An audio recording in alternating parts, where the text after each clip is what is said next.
one of the ideas that's very current is public-private partnerships. Most of these are partnerships only in name. They're basically public-private swindles. Let me just describe the American one that I know better, that we call PPIP, Public-Private Investment Partnership. The government puts in 92% of the money, the private sector gets 50% of the gain, and the government picks up most of the losses. Now, how do you like that? Now, I got a email from one of the hedge funds saying, you know, it was actually a very honest email. He said, I think this is outrage, but as long as the government's going to do it, I'm going to get my investors in there. This is a great deal for me. There's a lot of people that I know in the hedge fund industry. They say, if you're going to do it, I'm going to take advantage. I think it's outrageous. So even they recognize that this is outrageous. A lot of these partnerships in finance are particularly bad. In the student loan program, the public-private partnership,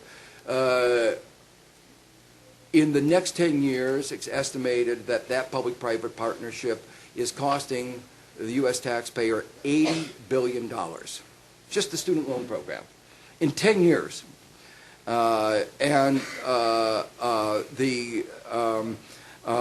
In general, you think about it, things that much worse in the UK, where they're taking government buildings, selling them to the private sector.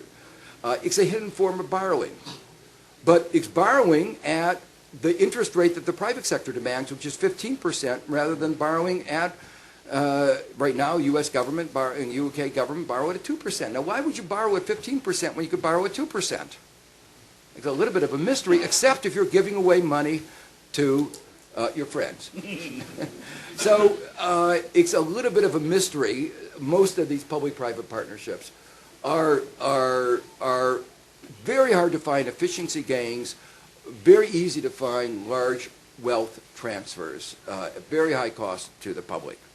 So there are some cases where there are incentive advantages, and you can try to figure those out, identify those.